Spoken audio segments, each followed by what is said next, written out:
mengerti. Jadi Allah Ta'ala, ketika kita menginginkan anak kita jadi anak soleh soleha, maka harusnya berdoa kita kepada Allah SWT. Selain kita ingatkan dia, ya ajari dia, maka balikkan kepada Allah SWT. Karena ayat tadi menyebutkan ayat 100 tadi, ya, bahwa Allah SWT wa makana li nafsin an tu'mina illa biidznillah.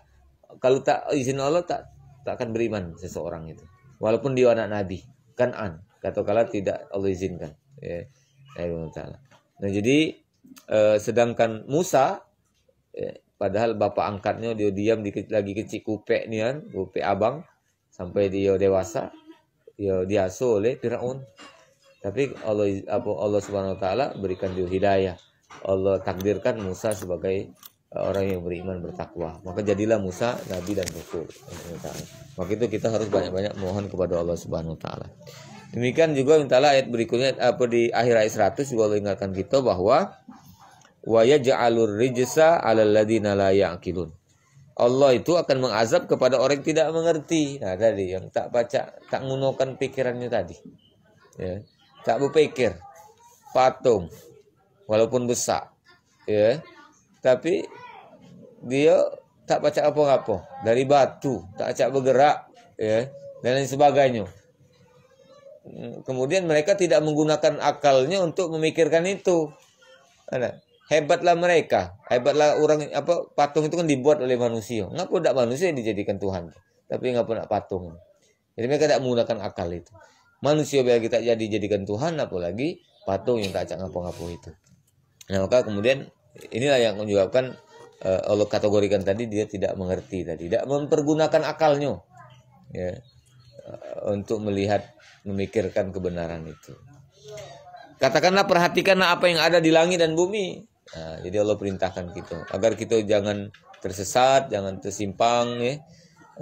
Maka selalu gunakan akal pikiran kita.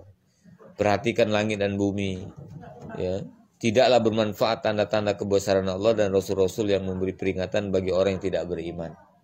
Jadi Allah Ta'ala itu ketika kita perhatikan, maka mudah-mudahan Allah akan mengilhamkan di hati kita masing-masing.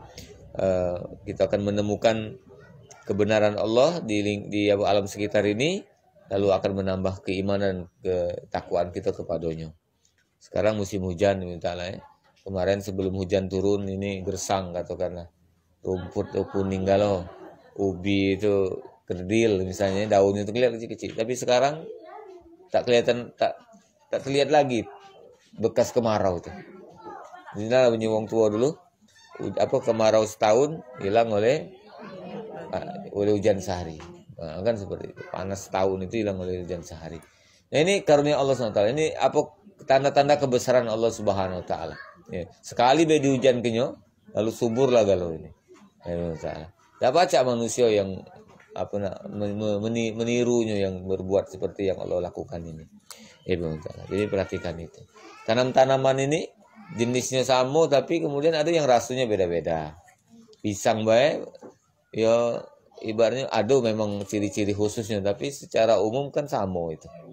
Ditanam di tempat yang berparahan berdempetan pula, tapi tetap yang namanya pisang Ambon dengan pisang Gadis beda gitu. Nah, kan berbeda itu. Nah, jadi mintalah inilah kebesaran Allah Subhanahu wa taala, ya. Maka kata Allah,